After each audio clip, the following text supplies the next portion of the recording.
दोस्तों, आप देख रहे हैं महाराष्ट्र 25 न्यूज। मुख्य संपादक बबलू शेख। किशोर श्यामलाल जायसवाल नामक व्यक्ति अरनी दिग्रस हाईवे के ऊपर स्थित खेत जमीन 26 एकड़ 15 गुंठे अवैध तरीके से सौदा किया। इस आशय की आशंका है कि खेत जमीन मूल मालक मोतीराम बाबूराव दुधे ने लगाए आरोप दिग्रस शहर परिसर में अवैध लैंड माफियाओं का गढ़ बन चुका है। इस तरह के मामले पहले भी सामने आए हैं। दिग्रस तहसील के प्रशासकीय करप्ट भ्रष्ट अधिकारियों की मिलीभगत सामने।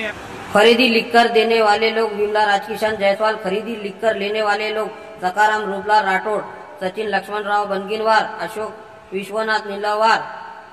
हमारे इस चैनल को लाइक करें, सब्सक्राइब करें, बेल आइकन दबाना ना भूलें।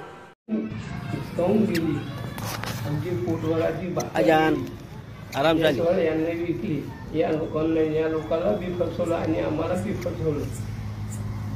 सरकारला विनंती आहे की बाबा आम्हाला न्याय मिळवून द्यावा करून, आणि आम्हाला सरकारवरती ठाम विश्वास आहे की पूरा सामने का हवा कोने से आगे तक सर अन्याय चालू आहे, तेव्हा आम्हाला न्याय मिळवून द्यावा। एक आता हे खरेदी घेणारे हे जे 5 लोक आहेत त्यांचे तुम्हाला मी नाव सांगतो। सदर विकणारे आहेत किशोर श्यामलाल जायसवाल, रंजना किशोर जायसवाल, आणि खरेदी घेणारे आहेत सकाराम रूपलाल राठौड़, सचिन लक्ष्मण बनगिनवार, अशोक विश्वनाथ नीलावार, संजय राम भरोस राठौड़, संजय खिमजी गड्डा। हे असे 5 लोक आहे घेणारे खरेदी। आणि अजून एक मुद्दा आहे मी सांगू इच्छितो। या सदर शेत जमिनीचे व्यवहार करणाऱ्यांपैकी हे जे सदर शेत जमिनीचा व्यवहार करणारे हे व्यक्ती आहे सचिन लक्ष्मण बनगिनवार, जे आपण बघू शकता।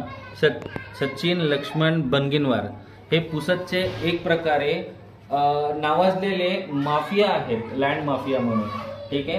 कारण यांचं नाव जे आहे, ठीक आहे, मला वाटतं जर मी चुकीचं नसेल तर मार्च महिन्याच्या सांसदमध्ये ऑनरेबल चंद्रशेखर बावनकुळे साहेबांनी यांच्यावरती एक SIT स्थापित केली होती।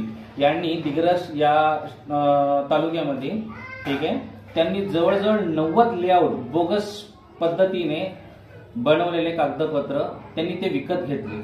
हाच त्यांचा मूळ धंदा आहे, लोकांना फसवायचा आणि लोकांना फसवून जे आहेत लोकांचा पैसा लुटायचा। आता जसं काका बोलले की बाबा त्यांना म्हणजे आता हे झालंय की भाऊ आता उदरनिर्वाह कसा होईल, साहजिक आहे। तर आमचं एकच म्हणणं आहे की गव्हर्नमेंटला की आम्हाला न्याय निवाडा करून द्यावा करून या सदर शेतजमिनीसाठी, आणि आम्ही हा खटला चालवणार आहे। आतापर्यंत एकही खटला चालला नाही, क्रिमिनल खटले चालले, पण आता आम्ही सिव्हिल खटला चालवणार आहे। आणि आम्हाला जर हायकोर्टात न्याय भेटला तर ठीक आहे, नाही भेटला तर आम्ही सुप्रीम कोर्टापर्यंतही जाऊ।